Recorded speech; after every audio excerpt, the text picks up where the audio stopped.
You set me on fire, striking a match on my lips, hot like June. Oh my God. Okay, wow. The microphone is actually on. I'm sitting here. The little red light of the camera's on. Everything's going. Guys, welcome to Mad Woman, the podcast. I'm your host, Domenica Calarco. I can't wait to take you on this journey with me. Let's get started.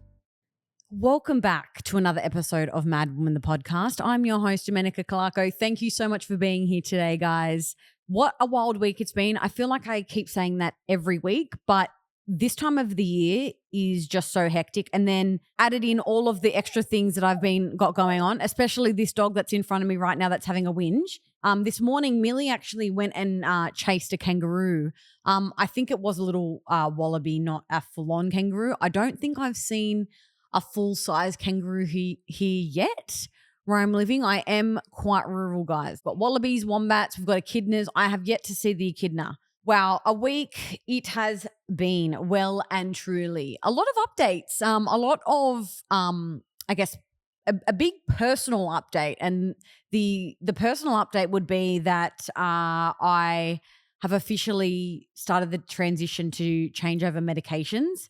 And this wasn't a decision that I took lightly at all. I just knew within myself that I've not been feeling it. I've been feeling like a zombie during the day. And I know it's really hard to explain to someone that hasn't had this feeling before and hasn't been on this kind of medication. It's weird. And when I say like a zombie, you truly do feel like you are floating through the day.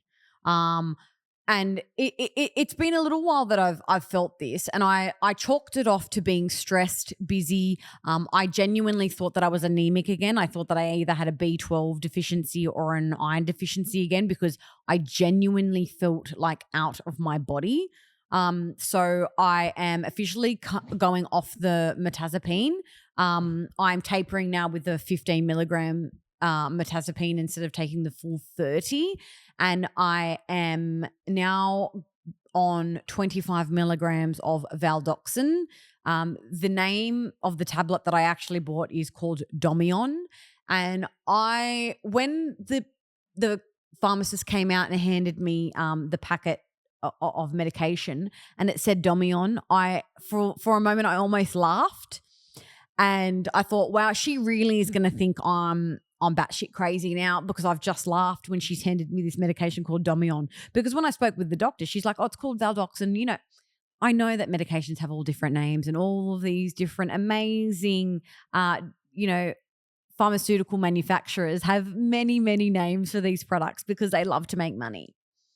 So it was quite hilarious. And you know what? You got to laugh. Sometimes you've just got to laugh when these things happen. And I was like, I'm seeing the little glimmers in everything. I also want to talk about what glimmers are, because I saw this brilliant TikTok that spoke about glimmers as the kind of like chalk and cheese, if you would like to put it, for trauma. So on one hand, you've got trauma and then you flip the lid and it's a glimmer. Let me pull up the TikTok because I really want to do this justice. Today, I learned about a term called a glimmer, which is the opposite of a trigger. Glimmers are those moments in your day that make you feel joy, happiness, peace, or gratitude. Once you train your brain to be on the lookout for glimmers, these tiny moments will appear more and more. And I read that yesterday and I was like, oh, it like stopped me in my tracks and kind of like took my breath away a little bit, because I was like, wow, it's all about perspective, right? And I know that there are certain things and certain situations and certain people in your life that can trigger you and, conjure up negative connotations.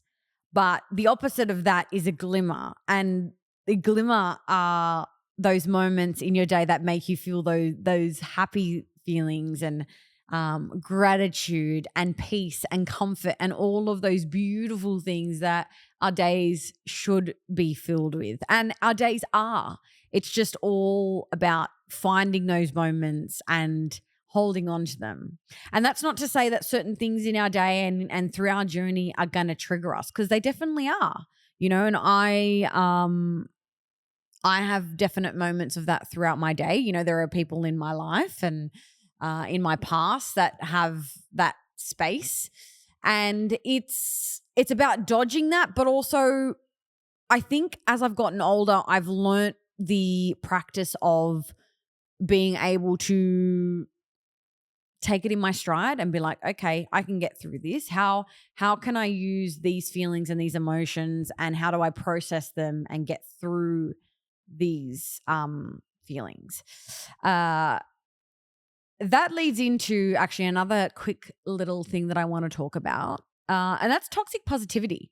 Since I've started Madwoman, I've been receiving so many incredible messages and DMs from people who are, going through their own shit, their own journey, and they've taught me so much.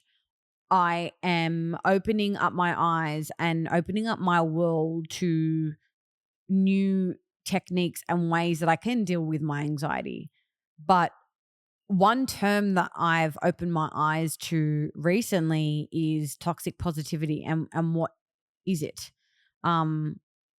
And so I wanted to look up like what the definition of toxic positivity was. And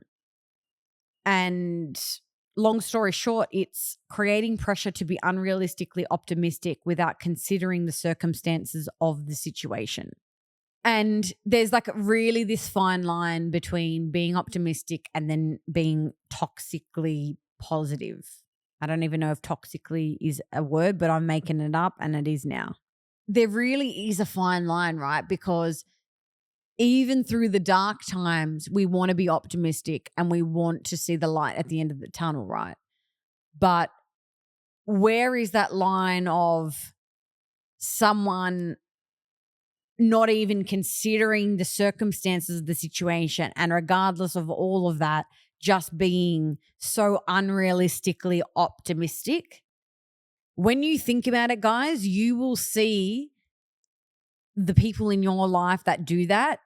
And the moment you realize that, and you realize just how toxic that shit is for you, you will no longer want that in your life. And my eyes have been opened a lot this past week when I have been researching what toxic positivity is. And the more that I've looked into it, whoo, it has opened my eyes. And it's a real thing. It's the same thing of like, we don't want negative people in our lives, right? We don't want people who are constantly negative, putting us down, or being so negative about, their life and the situations that they're in and all of that kind of stuff. The same thing goes for those people that are so positive that it's toxic, that they're not even able to see these challenges that you face, or that they even face.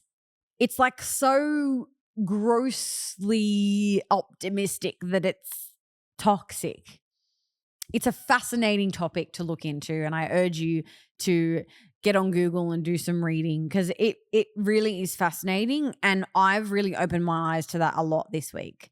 But yeah, I think that's a really in-depth kind of insight into the week that I've had. There's a lot going on. My Sabi collab is launching on, I can officially tell you, it's launching on the 11th of December, which is so wild and scary. And I still have moments of, oh my God, am I good enough? Self-doubt.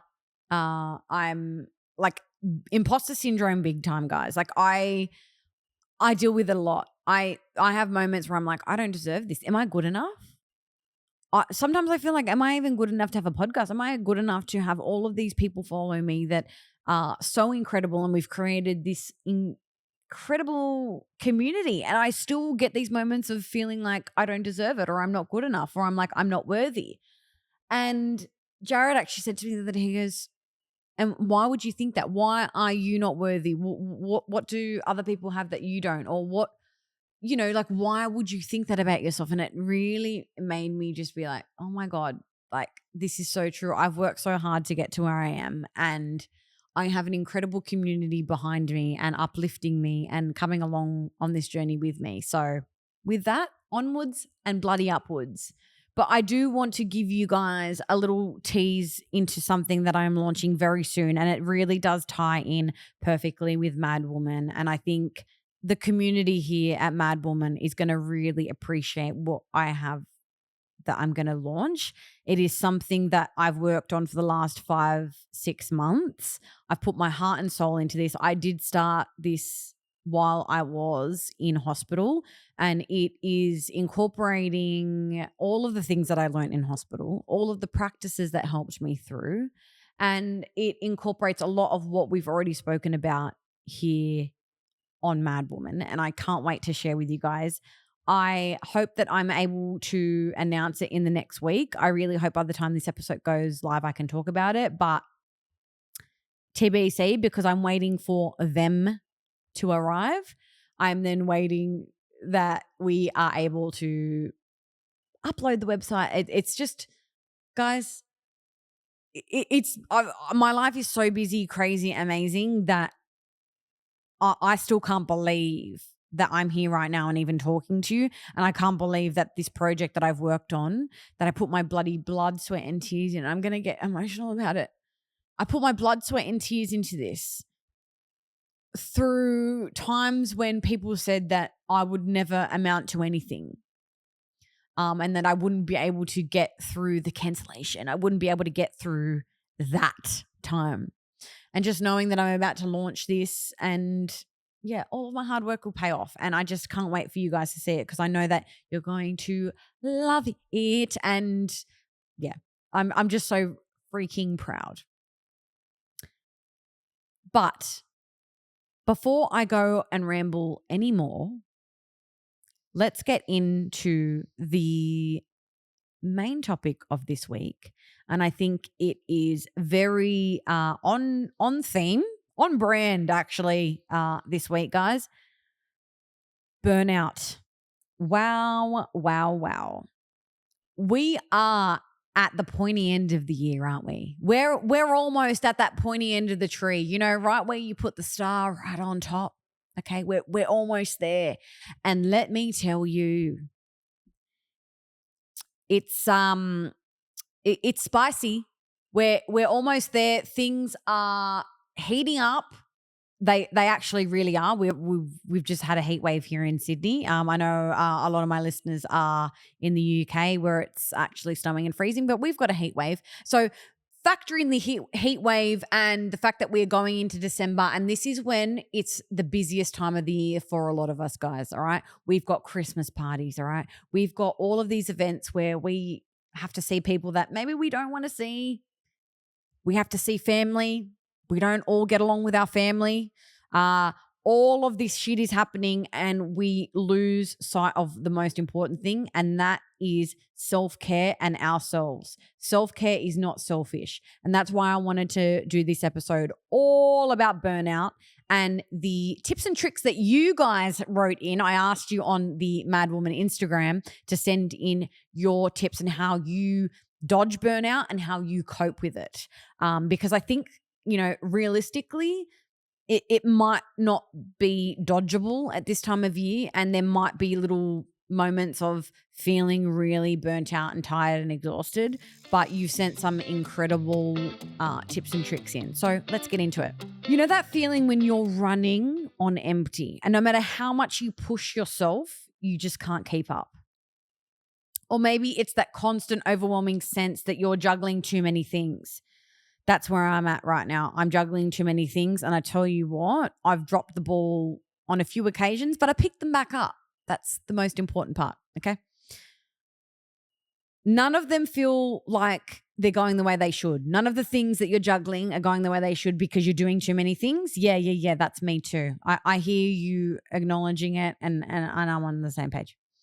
Whether it's in our work, relationships, or it's just the pressure of daily life, burnout can sneak up on you, often without warning. And that's the scary thing about burnout, guys. It just creeps up. It's all of the things. It's like you're so busy that you're getting less sleep. You're so busy that you're not focusing on your self-care. You're not doing your meditations. You're not doing your journaling. You're not taking that 5 minutes of the pause. So today we're going to dig into what burnout really is, okay? How it happens, and most importantly, how we can navigate life without it taking over and affecting our happiness and health in a negative way. This isn't just about grinning and bearing it, okay? Or trying to power through. Because I tell you what, that never works. Been there, done that. This is about learning to listen to ourselves, set boundaries. I'm all about the boundaries. You know that, guys. And create a life that doesn't leave us feeling drained and disconnected. What exactly is burnout? Okay, you've probably heard the term before, but it's one of those things that's easy to dismiss or overlook until you've hit that point yourself. Burnout is more than just feeling tired and stressed out. It's a state of emotional, physical, and mental exhaustion that is often caused by prolonged periods of stress or overworking. And we're all guilty of that, especially coming to the end of the year, going into December, this really busy period. Work's often busier. You've got all of these events, Christmas parties, la-di-da-di-da. It can happen when we feel like we're giving too much of ourselves, as we often do. And I know a lot of my mad woman listeners are women, and we know all about that. Whether that's at work, in our personal lives, or even just trying to meet the expectations society places on us as women. Burnout doesn't just affect our energy levels, guys. It impacts our motivation, our relationships, and even our sense of identity. You might start to feel disconnected, like you're just going through the motions and that nothing you do seems to be enough. That sense of being drained can spiral into feelings of helplessness, frustration, and even depression. And that's why we want to nip this in the butt. And I know I keep saying that saying, and I know I get it wrong every time, and that's okay. I'm going with it. It's more than just being busy or overtired. It's a cumulative response to chronic stress and overexertion that takes a toll on both the body and the mind. Now, burnout might show itself up as your skin breaking out, your hair being duller than usual, dark, deep bags under the eyes. Your nails might even start getting brittle, lack of vitality, low energy, low sex drive, all of these things. So how does burnout happen? Now that we know what burnout is, let's talk about how it actually happens. How do we go from feeling like we're managing things to suddenly crashing and burning? Number one, guys, overwork and high expectations. One of the most common causes of burnout is overworking ourselves, all right? Whether you're juggling multiple jobs, taking care of your family, managing a busy social calendar, especially at this time of the year. Christmas is the worst for this, and that's why I really wanted to make this episode right now. And even just trying to meet all of society's expectations about what it means to be a successful person. The pressure can be bloody overwhelming. When you're constantly pushing yourself to do more, be more, and achieve more, there's a point where your body and mind can't keep up. And that's when the burnout happens. You know, when you just feel like you're constantly like hustling, when you're in that hustle moment, like, look, guys, there's nothing I dislike more than hustle culture. I think it is really damaging, not only to our physical health, but also our mental health. I think at the end of the day, there is only so long you can hustle before your body and mind breaks down. When you are in that hustle moment, it can be really hard to stop and listen to the subtle signs that you need rest. And this is why I don't like hustle culture, because it really blinds you to acknowledging when you need to stop and rest. And we've become so programmed in today's society to stop seeing those signs because we are constantly in a hustle, whether it's being, meeting the expectations of what society thinks you need to be or need to be doing, but it's also the expectations that we put on ourselves. And this is something I think we need to take back control of. And that is being able to stop, listen, and read what our body and mind is telling us we need. Okay. So, another really big contributor to burnout is feeling like you have no control over your situation, over your life. If you're stuck in a job or a situation that feels draining, but you don't feel empowered to make changes, the stress unfortunately builds up. A lack of autonomy, okay, that's power over yourself. Whether in your work, relationships, or personal life, it leaves you feeling stuck and powerless, which can ultimately lead to burnout. I've found myself here in many situations, unfortunately. And this takes me back to 2021, when I was going through the breakdown of my marriage and ultimately into my divorce. I really did, I lost all autonomy of myself. I didn't know who I was. And then, and then it was just like, bam, I found myself, and I, ultimately knew that I needed to get out of that marriage.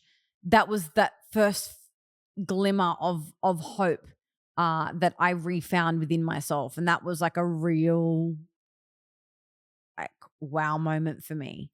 But that was like a year of losing all control. I lost who I was. I didn't know what I wanted to do in my career. I didn't know who I was. I didn't know what my personal style was. I didn't know who I was without that person. And I've been in a few toxic relationships actually in my adult life. And when I look back at being in those relationships, a lot of them ended with this huge burnout at the end because I was so overworked and putting so many expectations on myself as well as expectations from that other person. And I just want to tell you that if your significant other is putting these unrealistic high expectations on you, you need to step away from that situation, look at it from an outside perspective, and just see if those expectations are so unrealistic that they are pushing you to breaking point. You need to really think long and hard about if that situation, if that relationship, if that friendship is serving you. Because the moment you take yourself away from that situation and look at it with a bird's eye view, you can look at it for what it really is. Removing yourself from that situation for a moment, and and maybe that might be having a real heart to heart with your friends, or if you're close with your family, and asking them for their real brutally honest truth and opinions about a situation. It might be hard to hear those things, but it might put everything into perspective for you. Chronic stress and no downtime is a surefire way to lead you to burnout. Stress is a natural part of life. All right, guys. It is like death and taxes, unavoidable. Okay. But when it comes to chronic stress, right?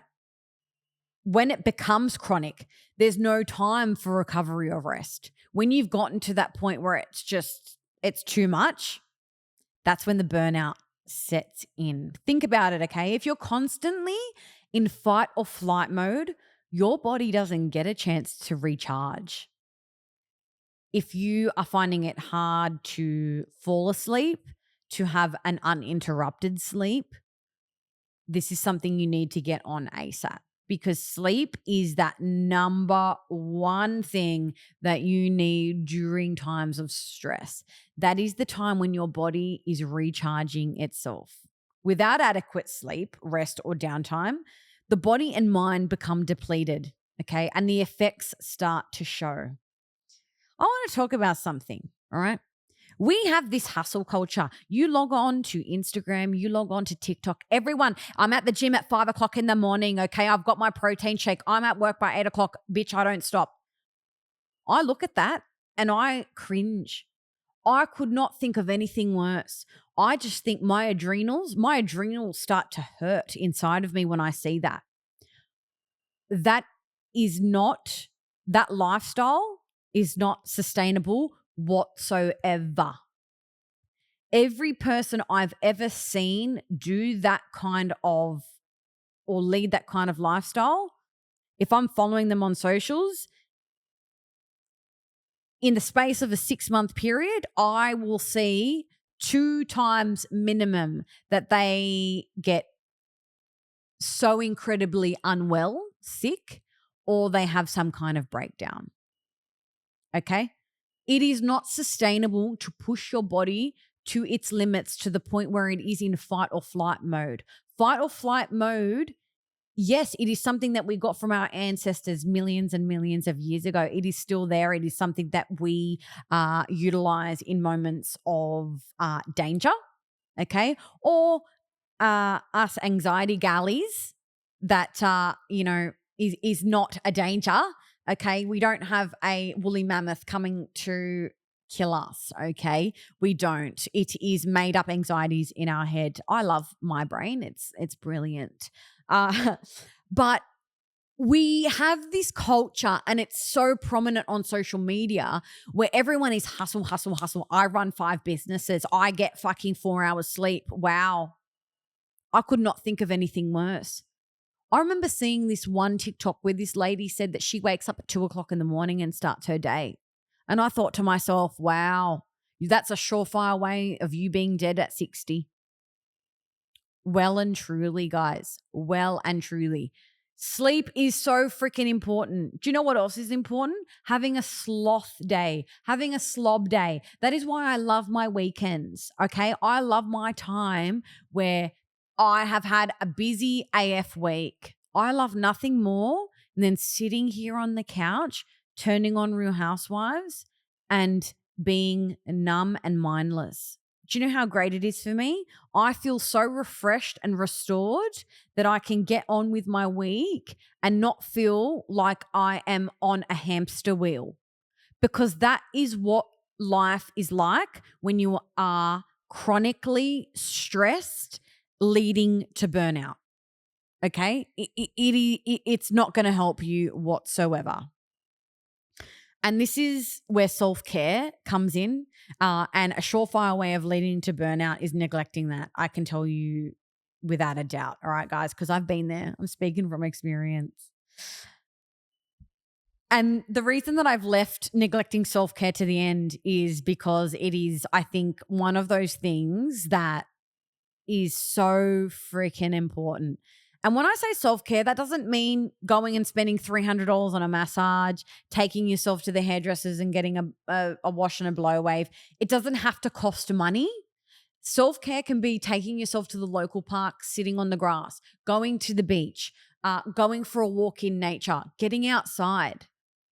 Of course, going for a wash and blow wave once a week. Love that for you. If you can go and do that once a week, go for it, girlfriend. For me, self-care is going and getting my eyebrows done, going and having a facial once every 6 weeks. If I can get away and go for a facial and lay there and just be pampered, I love that. But self-care can be doing a face mask at home, putting on the Real Housewives, putting on your guilty pleasure. Now, I don't know if I've spoken about this on the podcast, probably not yet, but I don't know. I did speak about it a lot on Sit With Us, and I know I've spoken about it on my socials. But this is my guilty pleasure of a nighttime routine, guys, okay? Now, I'm a homebody. I love staying home. I love being, home cooking a meal. My ultimate act of self-care is this, okay? If I am home and I am able to, if I'm not out working and I'm not going to be home at this time, this is not what this this nighttime routine is, but this is my ultimate self-care, all right? Like this is my guilty pleasure. And I know people are going to think that I'm like a 60-year-old nonna, but I am at heart. Okay, 5 o'clock, I turn the TV on. I've got either, well, it used to be Hot Seat, but now it's so that other bloody show with the little coin things that I've just had a mind blank. Oh my God, what is that show? I've literally just had a mind blank. I like to put on a game show, okay, from 5 to 6 while I'm cooking dinner. I've got dinner on. I'm watching my game show. I'm sitting on the couch. I'm talking to Jared if he's here or my mum. 6 o'clock. I've got my 6 o'clock nightly news. I love Peter Overton, Channel 9 all the way. Peter Overton, he's like my calm. I don't know what it is about his voice. I don't know what it is about him telling me the news, but it calms me. Okay. I know it's funny. I know it sounds weird. This is my ultimate. Okay. Then it's 7 o'clock, and this is the like the height, this is where my nighttime self-care routine like peaks. A Current Affair, my favorite show. Okay. I love it. I know it's weird. It's just mindless. I love to see the stories that they do. Zarisha Bradley, she's my favorite. She does my favorite stories. Shout out, Zarisha. I love you. Okay. Let's talk now more about burnout. Let's talk less about my 6-year-old nighttime routine that I love to do. And I tell you what, I've really been neglecting it. I haven't done it in a while, but let me tell you, I will be doing it tonight because this has just reinvigorated my love for my ultimate self-care night. Factor in a glass of wine, beautiful dinner, and a face mask into that. Oh, in bed by 7:30, even better. Put Game of Thrones on. Oh, asleep by 8:30. Talk dirty to me. That is chef's kiss. I don't need anything. I don't need anything else but that. Love it. Let's talk about self-care, okay? As women, we're often taught to be caregivers and to prioritize the needs of others. Whether it's our kids, our fur babies, partners, friends, or colleagues. But when we constantly put others first and forget about our own needs, it can quickly lead to burnout. Self-care is not selfish. Lack of time for self-care or personal interests means that we're not recharging or doing the things that bring us joy, which leaves us feeling empty and exhausted. We can't fit others' life jackets if we don't fit ours ourselves. We cannot help others unless we help ourselves first. I'm beating on my chest and you're getting that reverberation. If you're experiencing any of these symptoms, sis, it's important to take them seriously. Burnout doesn't just go away on its own, and it can lead to more serious health problems if left unaddressed, okay? So how do you know if you're burning out? Sometimes the signs are so subtle that we don't realize what's actually happening until we're at breaking point. Here are a few common symptoms of burnout to watch out for, okay, guys? Physical exhaustion, first and foremost. You're tired all the time, even after a full night's sleep. This kind of exhaustion isn't just about needing more rest. It's deep, soul-draining fatigue that doesn't go away no matter how much you sleep. So this is when you know you really need to take a step back and focus on you. Emotional fatigue. You're feeling overwhelmed by emotions, even small things. You might find yourself feeling irritable, anxious, or even apathetic. You might feel disconnected from the people around you, like you're just going through the motions rather than being engaged. Decreased performance and motivation. You used to be able to power through tasks, but now everything feels like a struggle. Your productivity has dropped and you're lacking motivation, even for things that used to excite you. Guys, this is when you need to take a step back and focus on you, please. You might feel like you're just checking the boxes without any real passion behind it. This can also lead to a sense of isolation, right? Burnout can make you feel like you're carrying the weight of the world on your own. You might isolate yourself from your friends, family, and coworkers, thinking that they won't understand or that you're too exhausted to engage. I know I've been there when you're feeling so overwhelmed and exhausted and you feel like there is no point of even talking to your significant other, your friends, your family about it because they're just not going to understand. But guys, I promise you, if they are the real ones, they will understand and they will be there to support you. All right. This is where the health problems and the real physical symptoms come out to play. Symptoms like headaches, muscle tension, digestive issues can all be signs that burnout is actually physically affecting your body. I know for me, it leads to constipation, it leads to headaches, it leads to my left eye twitching, which has been happening quite a lot. Chronic stress takes a toll on the body, and if you're not addressing the mental load, it could start showing up in your physical health. So please, guys, take it seriously. Once again, I'm going to reiterate, if you're experiencing any of these symptoms, it's important to take them seriously, okay? Go and speak to your doctor even, okay? If you feel like you can't speak to your significant other, you don't have friends around you that you think can take on that, you feel like you're dropping a load on them, go and speak to your doctor, all right? Burnout doesn't just go away on its own, and it can lead to more serious health issues if you leave it unaddressed, all right? So how do we navigate through life without falling into burnout?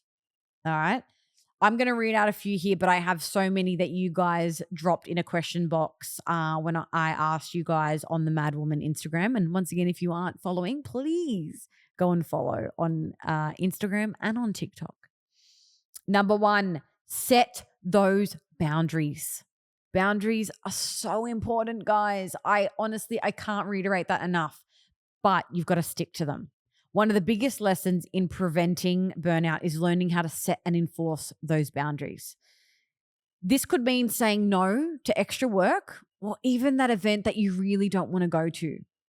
So it's just not worth it, guys. All right. Limiting the number of social commitments that you take on or even cutting out activities that drain your energy, super important, especially going into this time of the year, the festivities, the Christmas parties, all of the things. If you're going out and drinking multiple times in a week and then you find yourself by the weekend, you are absolutely drained, gone, depleted. Maybe the next week, if you also have many social events and you know that there's going to be alcohol provided, maybe don't drink as much. Maybe only have 1 glass of champagne and have an extra 3 waters, taking a multivitamin, doing things that are going to give back to your body and your mind. So, so, so important. Remember that boundaries are not selfish. They're necessary for your mental health. Delegate and ask for help.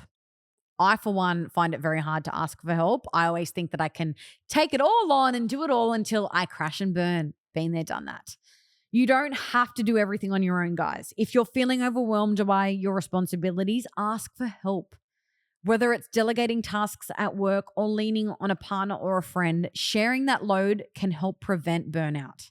Remember, asking for help is a sign of strength, not weakness.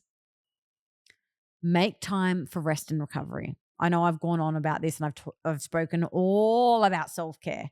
In our hustle-driven culture, which you know I can't stand, rest is often undervalued, which still blows my mind, okay? But it's essential for preventing burnout.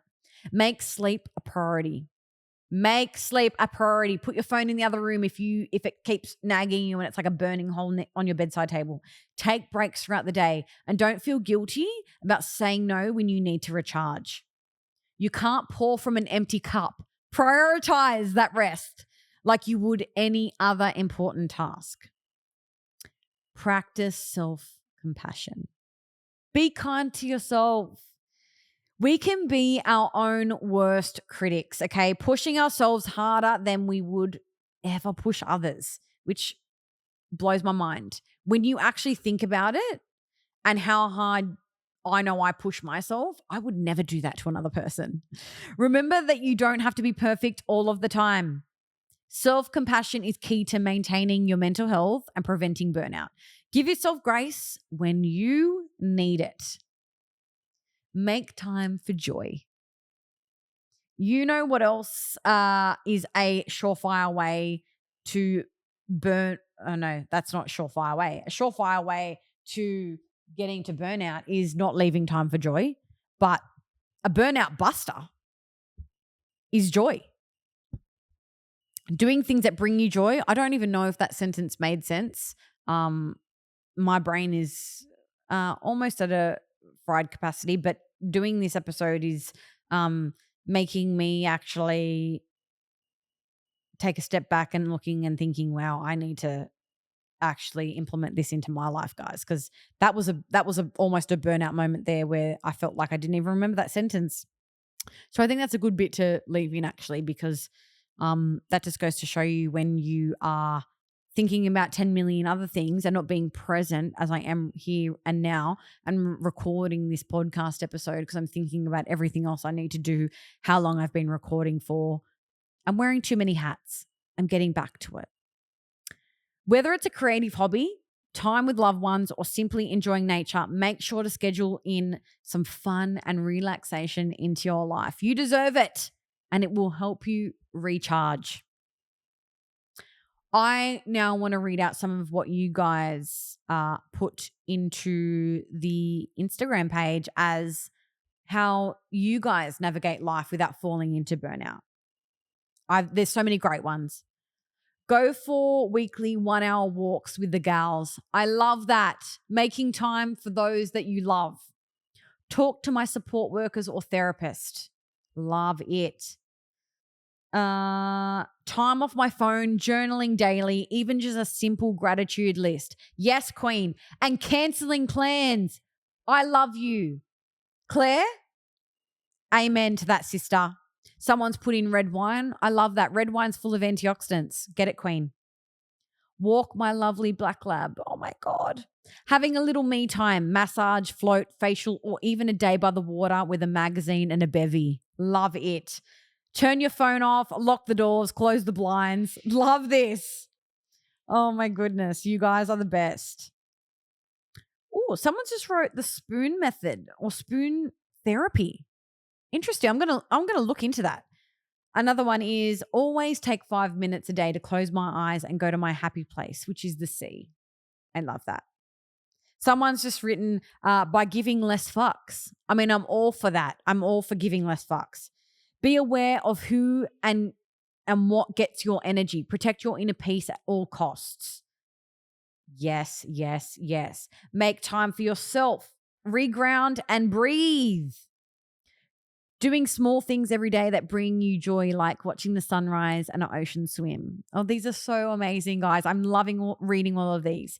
Switching off socials. Yes. Beach walks, cooking. I love that there is a real theme here of getting back to nature. I'm loving that, guys. Taking time away from it all with my partner. For us, that is usually camping for the weekend. Brilliant. A lot of you guys are saying sleep as well, which I love. I love that you guys know that sleep is a huge part of dodging that freaking burnout. Be selfish. If it doesn't feel right, stop there and then. I can relate to that. Learn to say no to events and commitments. Yes, that's something that I really, really need to get better at, because I feel like I don't want to let people down, but we're moving past that. We're getting away from that. Do something for myself every day, even the smallest things like getting a coffee. Yes. Learning to not feel guilty for taking time for myself and finding comfort in doing nothing. Self-care is not selfish. Okay. Regularly planning a day where I have no plans and can do whatever the fuck I want. Yes. I live for this, and I have to do this at least once a week, whether it's during the week when I have a day off or on a weekend. I like to just stay in my pajamas all day and do what I want, eat what I want, and not have any expectations of what I need to do in the day, not think that I have to clean the house or anything like that.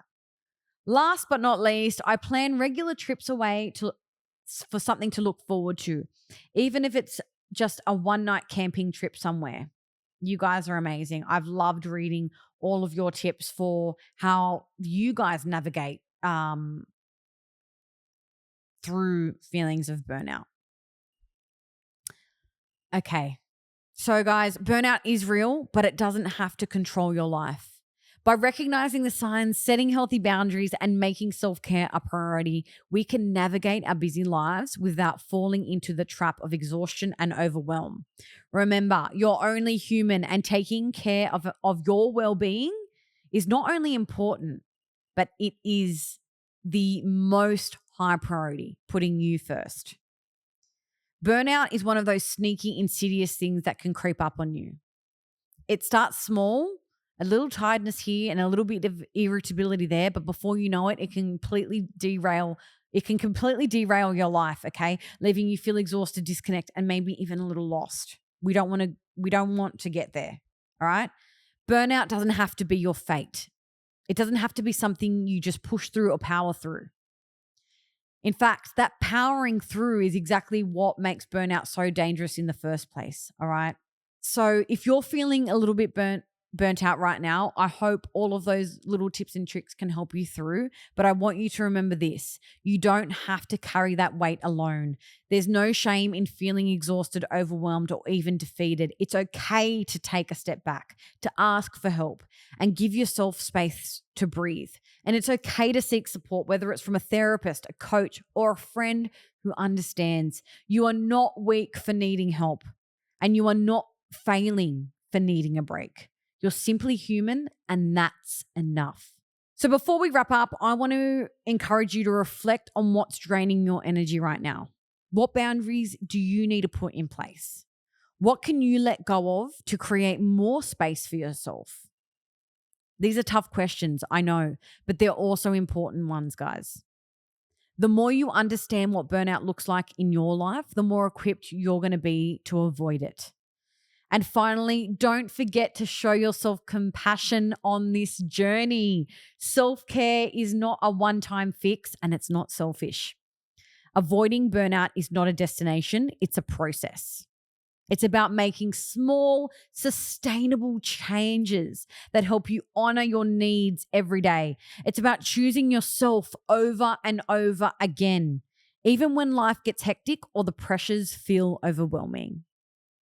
So take a deep breath and remember, you are worthy of peace, rest, and joy. You deserve to live a life where your mental and emotional health comes first. You deserve a life where burnout isn't your default.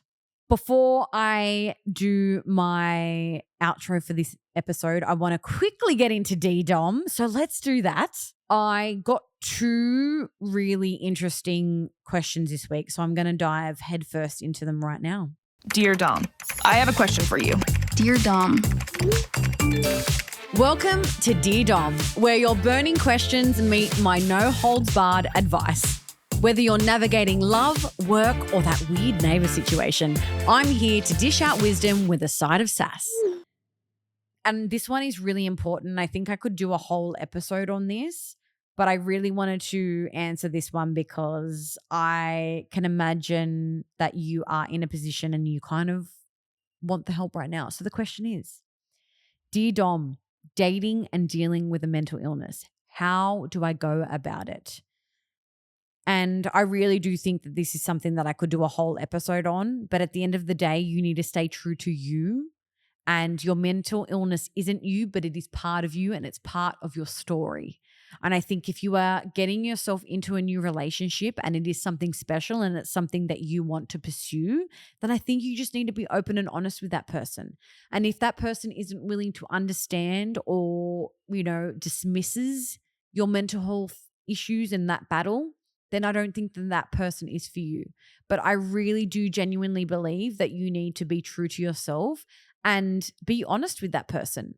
I have always, in every relationship I've gotten in, it was one of the first things that I really did bring up. It's part of me and it's part of my life. And sometimes, a funny story actually is the first date, and I'm going to talk about this more when I do get Jared on the podcast. But the first date that I went on with Jared, I actually did have an anxiety attack on that first date. And I really want to talk about that more with him because I want to get his side of things and how like he kind of reacted to that and how that made him feel, and I guess how that made me feel. It was a bit of shock, but it happened. But yeah, I think first and foremost, you need to be true to you. Put yourself first.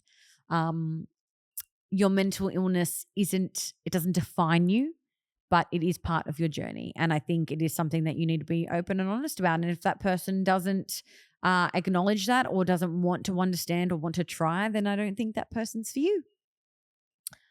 Okay, next one. Dear Dom, how do you explain and deal with getting excluded in different friendship groups? Wow. I really chose some really deep ones this week. Dealing with being excluded in different friendship groups. This is something that I have navigated my way through my adult life multiple times. And I feel as though there's a kind of way that I'm going through it a little bit now with my friendship group that I have been in since I was like 9 years old. This is a group of girls that I've known for my whole life. They've been through everything with me. And most of them now have children, some of them multiple children. And so, you know, I love catching up with this group of girls, this group of women, I should call them actually. They're women now. They're mothers. A lot of them are mothers. And there is this shift now where I'm, you know, I feel almost a little bit like, oh my God, do I have anything in common with them now? Because it's hard. It's hard for me to empathize with a lot of what they're going through as women and as mothers because I'm not a mother yet.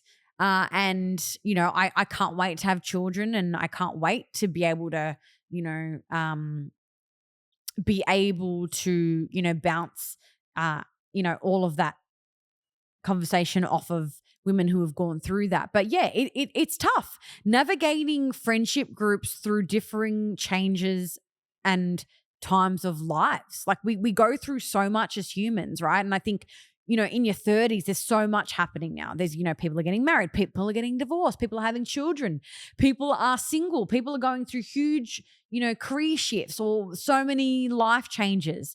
And it's hard to navigate through that because you can go through periods where you feel like you don't have a lot in common. And it's just all about having that open and honest conversation with those friends. And I think if they are genuine, real friends, it's about being honest. And it's like, wow, guys, like, fuck, I really hope that when I'm, you know, replying back in conversations, I can add something to this conversation in this chat because, you know, if you're talking about breastfeeding, if you're talking about, oh my God, my kid's not sleeping, it's like, my dog doesn't sleep. I don't know what I can talk about. So it's just all about navigating through that. But it is difficult. But I think if you have a good group of friends, you can get through it. So thank you guys for listening to today's episode of Mad Woman. If you found this conversation helpful, I encourage you to share it with someone who might need it too.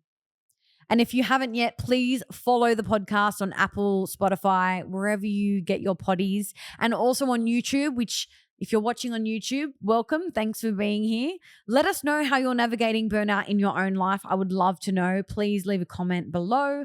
Until next time, be gentle with yourself. You don't have to do it all, and you certainly don't have to do it alone. Take care, and remember, when you prioritize your well-being, everything else just falls into place. You've got this.